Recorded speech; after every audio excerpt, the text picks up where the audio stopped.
this teaching, just keeping in mind that we'll continue it on next week. So I'm not going to get to everything.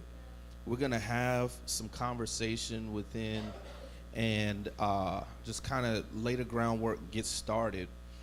And we'll get to the bulk of the material, but there's some other facets that we're going to look at on next time. And so what we'll be talking about today is, where is it and how did it get there?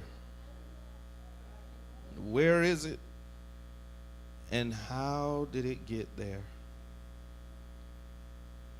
And so as we begin, the question might be, where is what? That should be the question. Where is what? What you talking about? So let's begin first. No. Oh, my bad. Oh, it was like, oh, that's what it was doing. It was doing closed caption. I ain't real. Y'all, this thing, something else, ain't it? That's what it was. It was doing closed caption. I didn't realize that option was on. My bad. So you might be wondering where is what, and how did it get where? What is it, first of all? So let's just begin by first reading.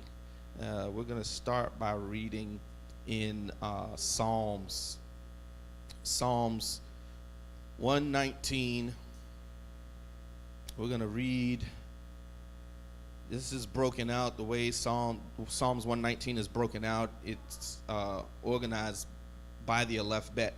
And so that's what we're going to do. We're going to start we're going to just do the bait portion, which is verses 9 through 16. So Psalms chapter 119, verses 9 through 16. And this is going to be kind of our base and foundational scripture that we go from in order to come to a conclusion. And so let's do just that. We're going to start reading again at verse 9 and read to 16. All right, so verse 9 says, "How would a young man cleanse his path? To guard it according to your word. I have sought you with all my heart. Let me not stray from your commands. I have treasured up your word in my heart, that I might not sin against you. Blessed are you, O Yahweh. Teach me your laws.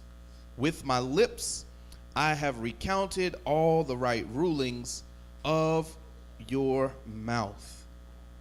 I have rejoiced in the way of your witnesses as over all riches.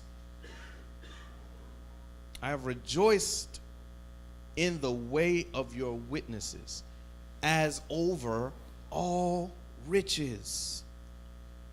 I meditate on your orders and regard your ways. I delight myself in your laws. I do not forget your word. I do not forget your word. So I've got a question. A few questions, but this is the first question. Who are you? Who are you?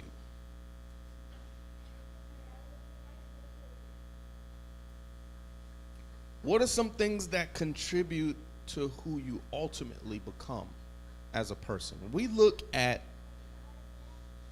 life, when we look at growing up, when we look at being reared, when we look at being raised, when we look at being shaped, who are you? So y'all give me some examples of some of the things that contribute to who you ultimately become as a person.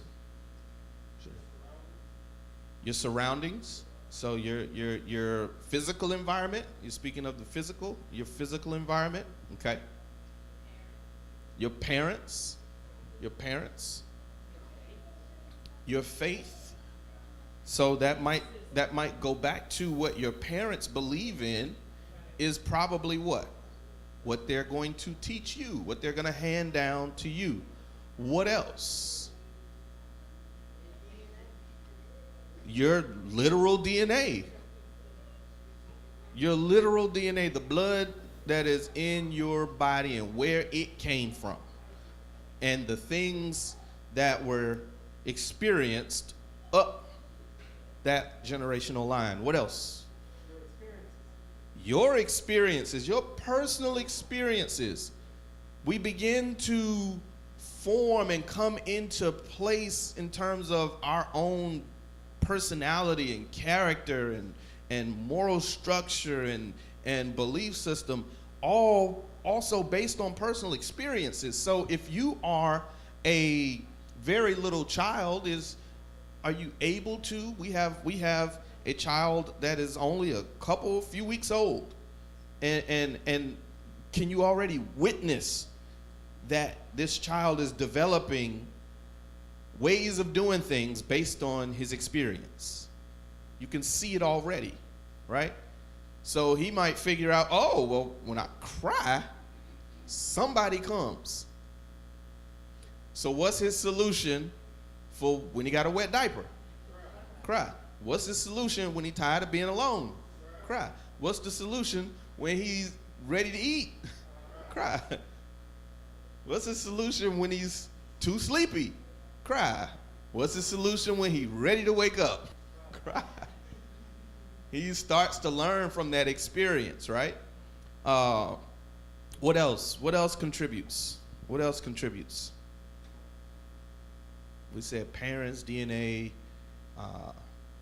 We talked about experiences. We talked about your physical environment, belief. What else? What else contributes to who you are? It could be your education. It could be your education. It could be that environment could be playing into that. You know, this could be based on your formal education. You know, if one child has the opportunity to go to a school where they have all of the newest and greatest and finest tools and all of that, and another child who is just as intelligent has no resources and doesn't get any access to the same types of resources that this other child does that mean that one child is smarter, more intelligent than the other? No. It was sheerly based on that experience, what resources were made available to that child in education. What else? What are some other things? What else contributes to who we are? The people you surround yourself with. And so you're born into a family, right? You're born into a family, but there's also the fact that at some point you get to make a decision on who you're around, right? How does that play into who you become?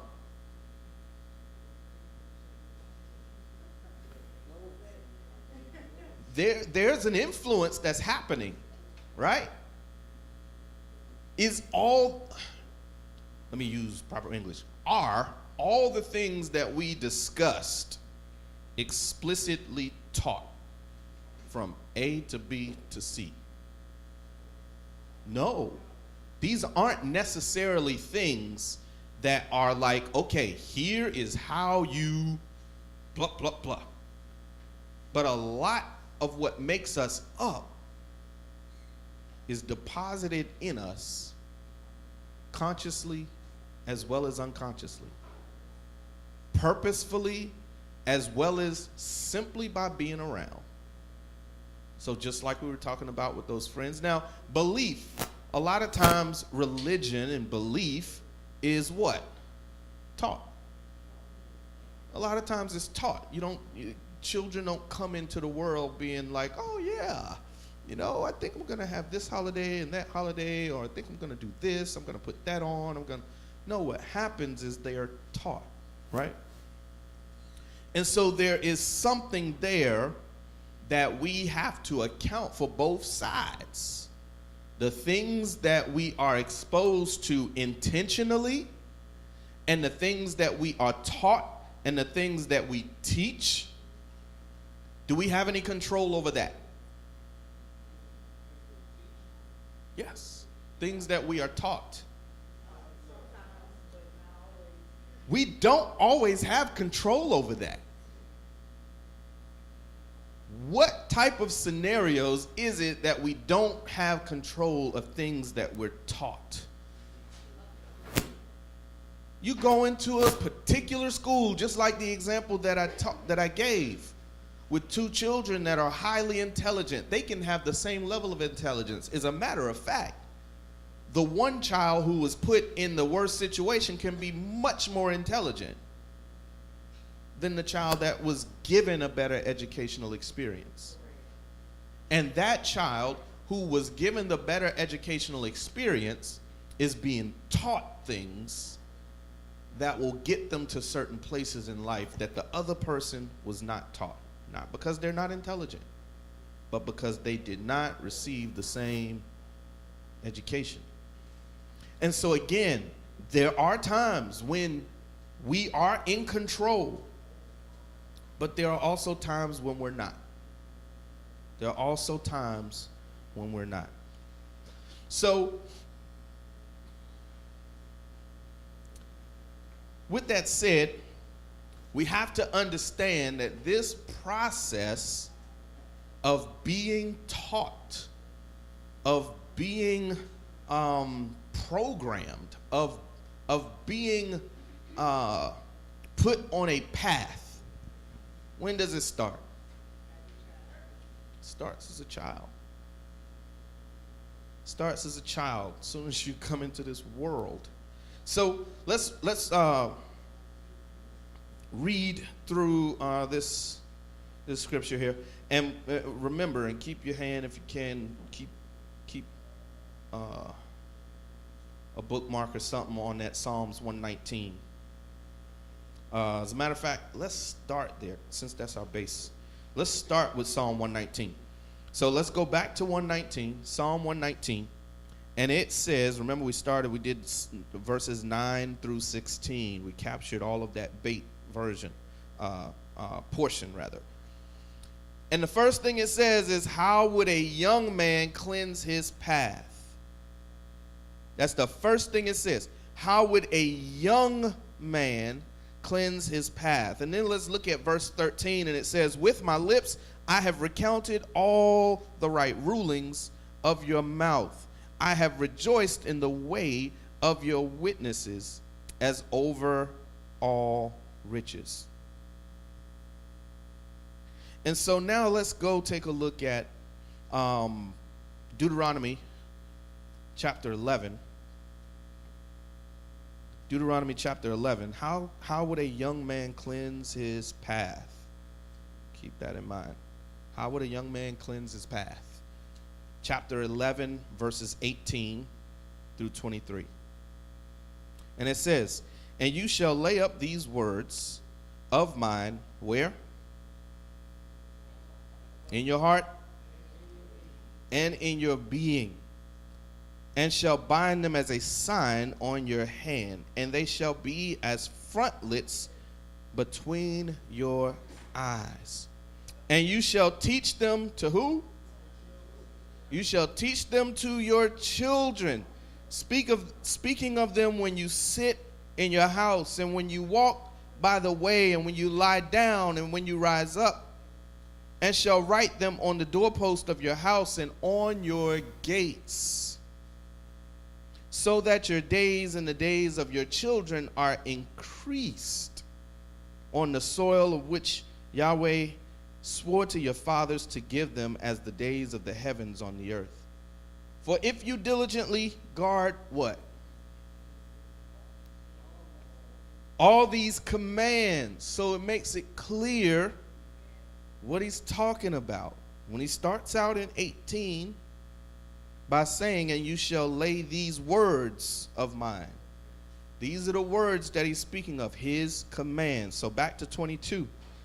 For if you diligently guard all these commands which I command you to do it, to love Yahweh your Elohim, to walk in all his ways, and to cling to him, then Yahweh shall drive out all these nations before you, and you shall dispossess greater and stronger nations than you. Greater and stronger nations than you. And so we see there that it begins as a child. We talked about all of those things, right? The things that we begin to instill in our children. All of those things that we begin to instill in our children. And so when we look at Deuteronomy chapter 11, verse 18 tells us where we need to store this up, which also goes right back to Psalm 119. Same thing.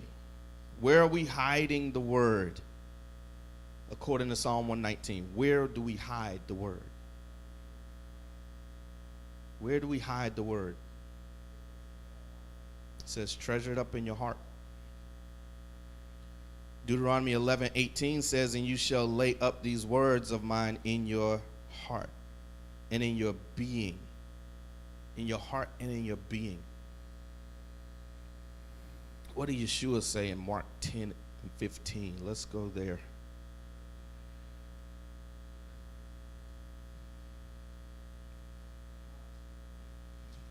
Mark chapter 10, verse 15. And he says, truly I say to you, whoever does not receive the reign of Elohim as a little child shall certainly not enter into it.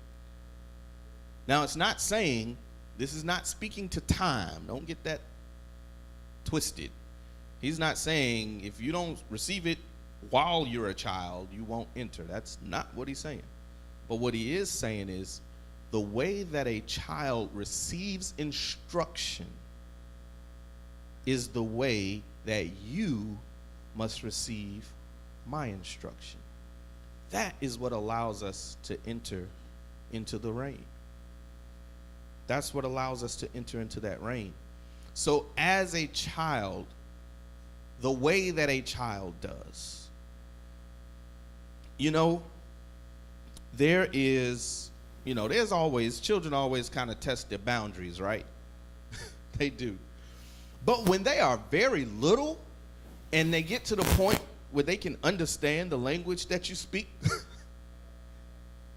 they don't have a way of back testing you other than seeing how far you'll let them go. But when you tell them something, pretty much they believe it, right? Which is the really bad part about us using all of this stuff like tooth fairies and Santa Clauses and all of this stuff. You're lying to kids. They literally believe you. They literally believe you.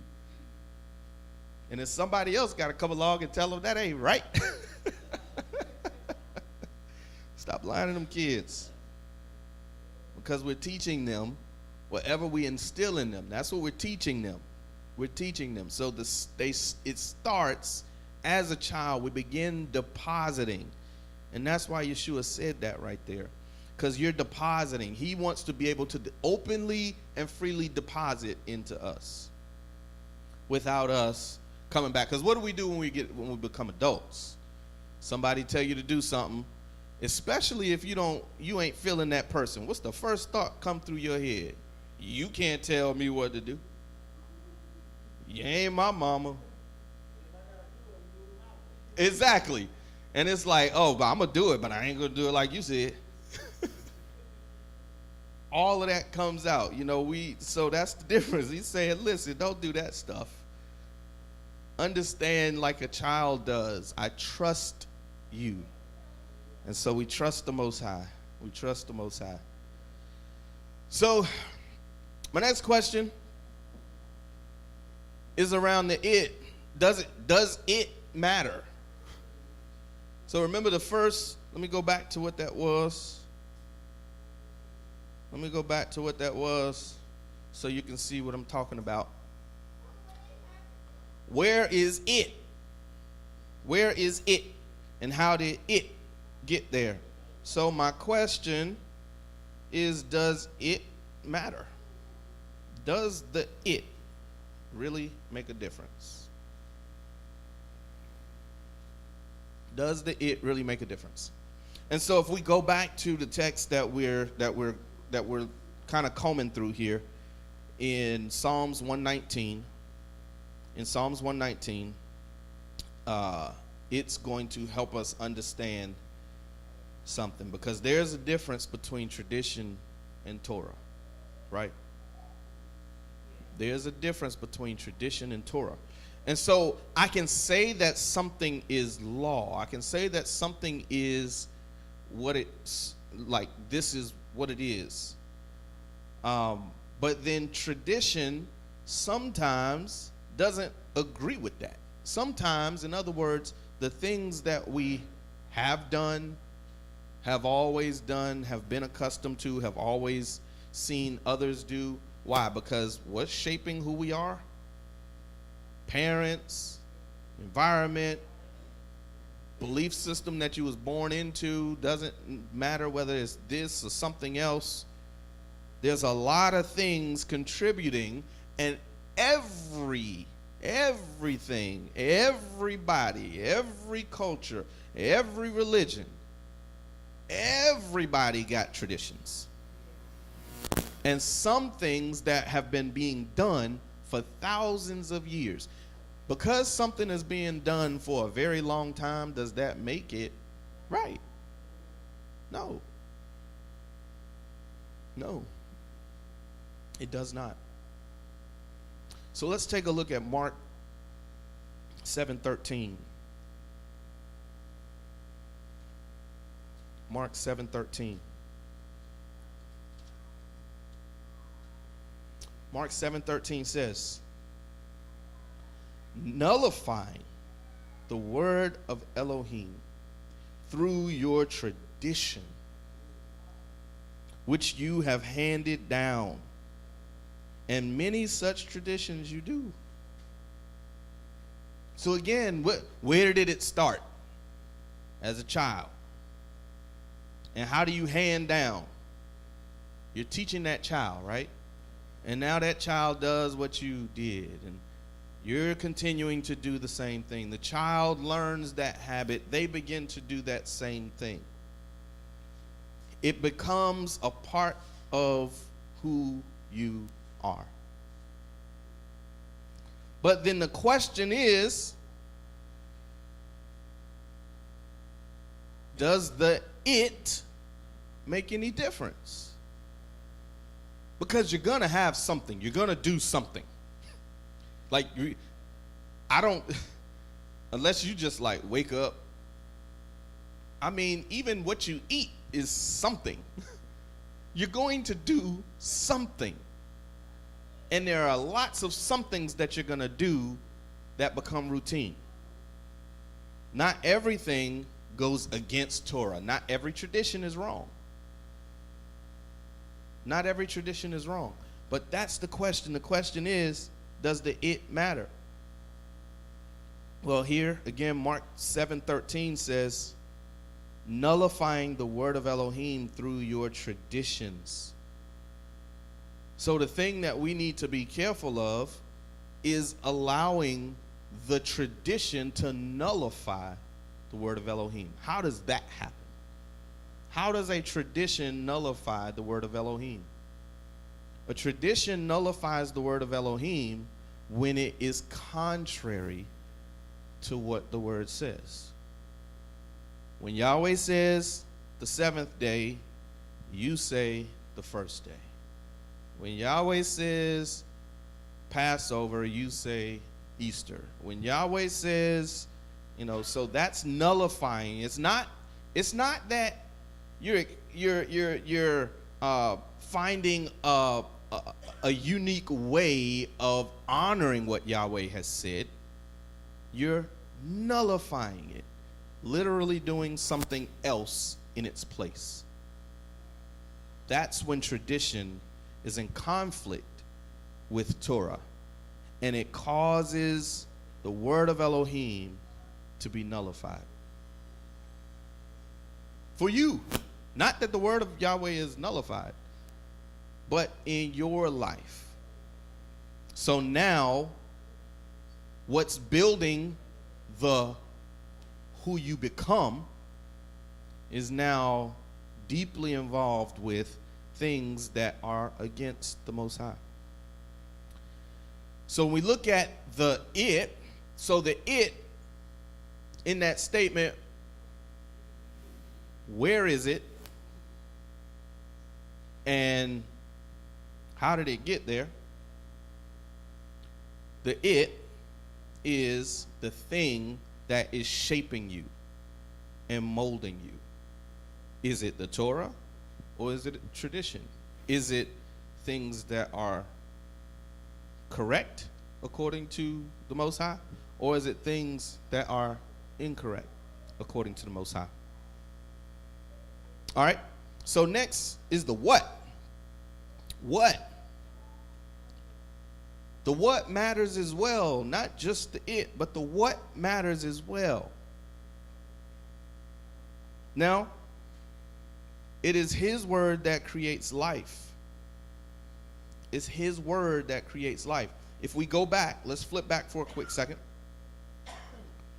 Back to Psalm 119, our base scripture.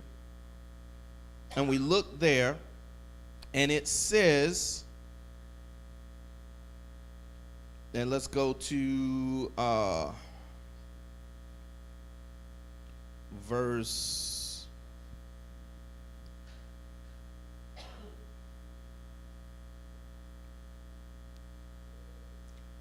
blah, blah, blah,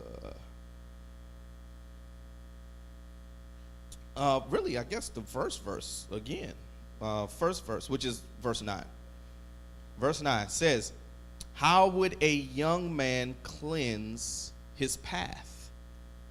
His path. In other words, the path is leading you somewhere. That's typically what happens with paths, right? They lead somewhere. And so now the thing is, if the word of Elohim, because the next sentence says to guard it, and the it is the commands of the Most High. Guard it according to your word. To guard it according to your word. That path is leading me somewhere. The question is that path leading me to life? Or is that path leading me to death? That path leading me to life, or is that path leading me to death? Because again, the what matters. The it is the Torah, the commands, those things that enhance our lives. What are they doing? They are leading us somewhere. They're leading us somewhere. They are shaping us. They're molding us. They're giving you a thought process. Now, if we're using the words of Yahweh, then it seems to me like the molding is reflective of who? Of him. Does the world have ways? Does the world have traditions? Yeah. All types. And if we get stuck in a place where we're constantly observing all of the ways and traditions and the customs of the world, then what happens to us? Who do we begin to more so reflect? We're going to reflect that. We're going to reflect that world. We're not going to reflect the Most High. And so when we look at 119 in verse 11,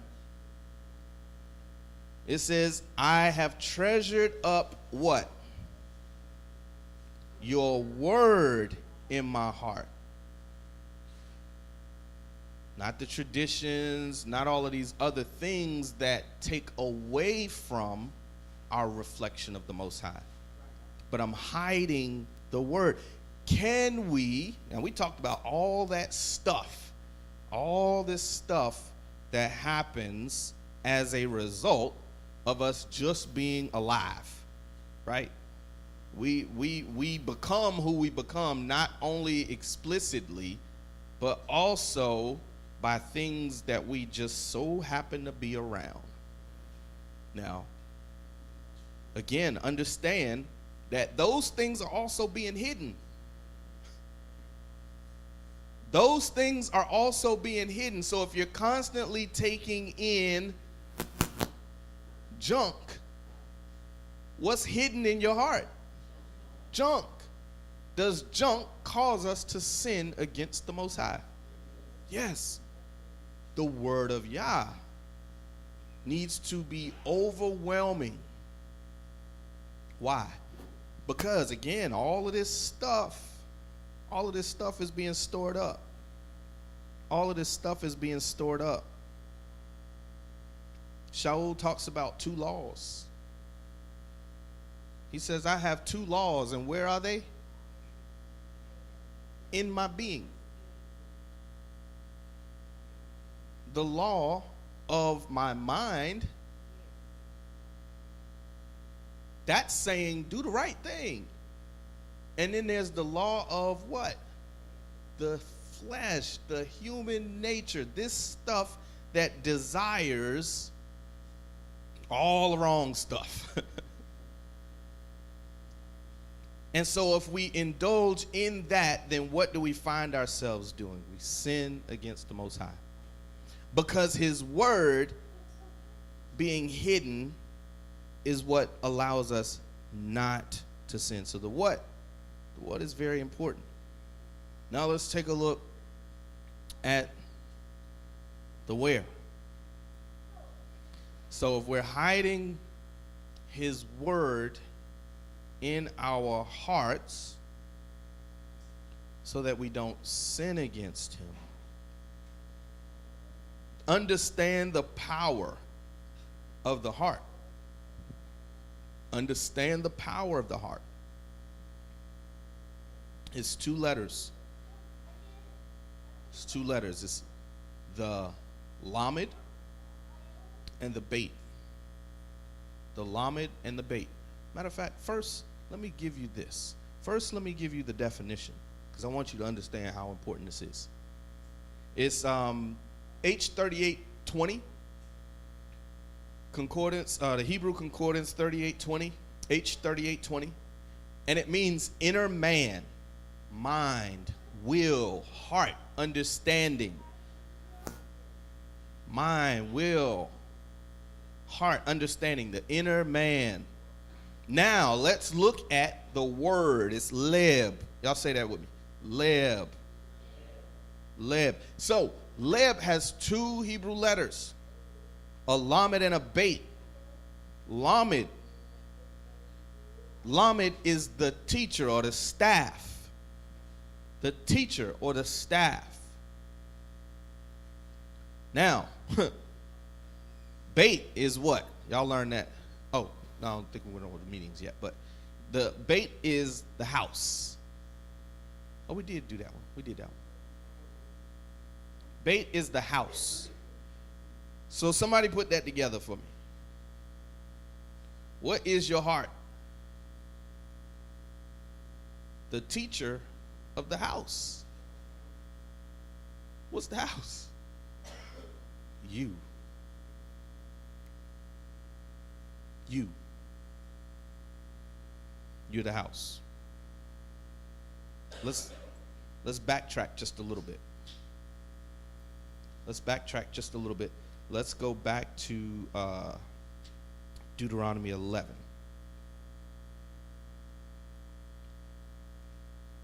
Deuteronomy 11, verse 18. We'll just read verse 18.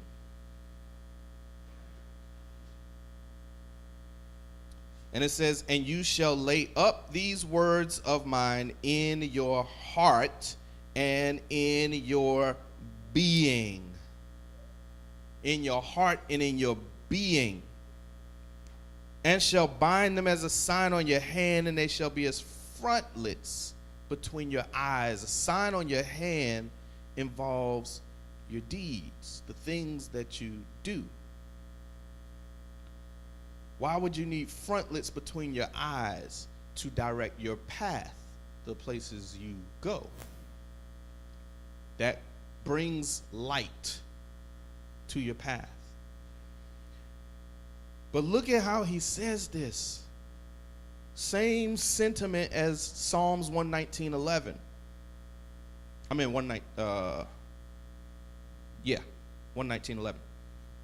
Same sentiment. That we are to put these words in our heart. And Deuteronomy says, and your being, your very essence. That's this lib. Why?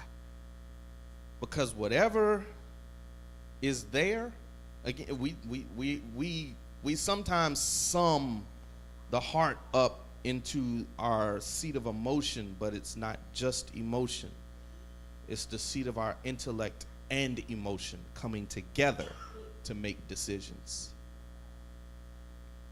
Our heart and our mind coming together to make decisions. Because guess what? What's in there? That controls you. And so if it is the Torah that we are flooding our lib with, our lib, our heart, as it controls the house, what is it that is really controlling us? The Torah. It's shaping our mind. It's shaping our thought process. You ever seen somebody that thinks a certain way about something, and no matter how you spin it or turn it, they still come to the same conclusion? I mean, this can be in just about anything. I mean, it could be in sports, and it's like, all right, so, make sure you get back on defense. And they're so offensively minded that they be like, oh, yeah, they got to, like, it's got to be like every single time. It's like, I don't know. We'll give a non-sports example. A non-sports example. That'd be best. Okay. Okay. So for my non-sports people, I know that there are just certain things that just don't taste good in general. But is there like really something that just is nasty to everybody? What's nasty to everybody?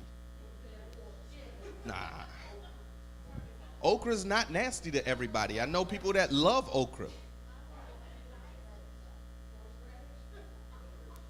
Horseradish, I know people that, my mama, she just will eat it. Castor oil?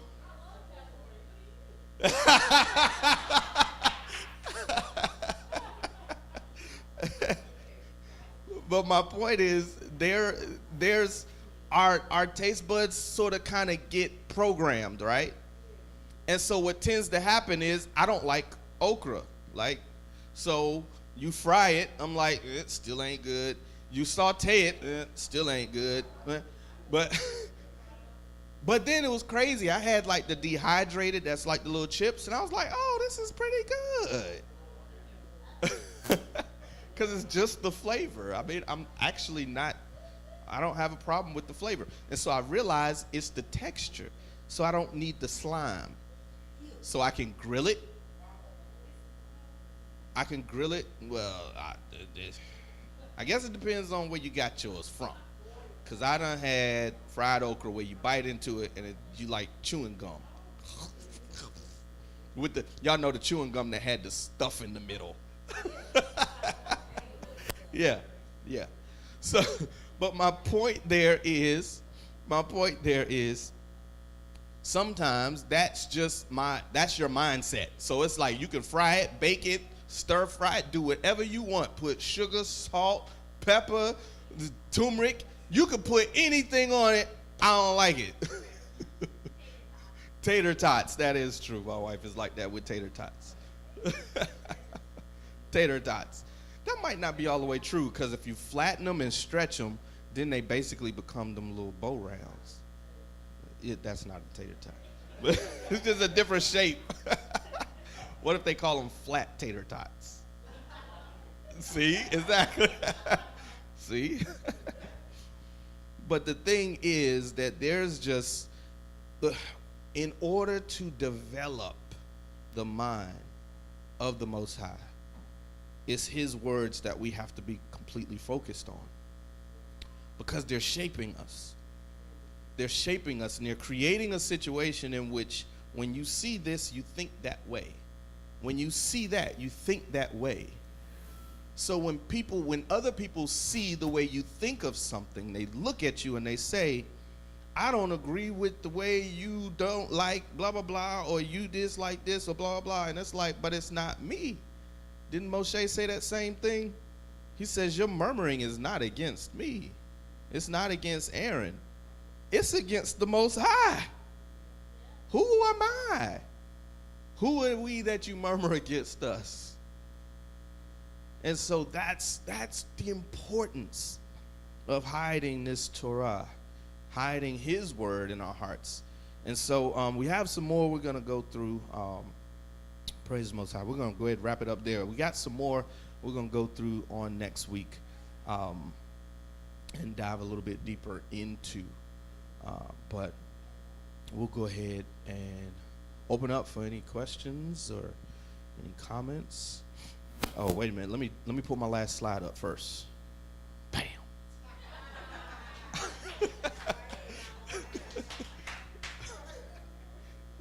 All right. All right. Anybody have anything they want to throw out there? Miss CC.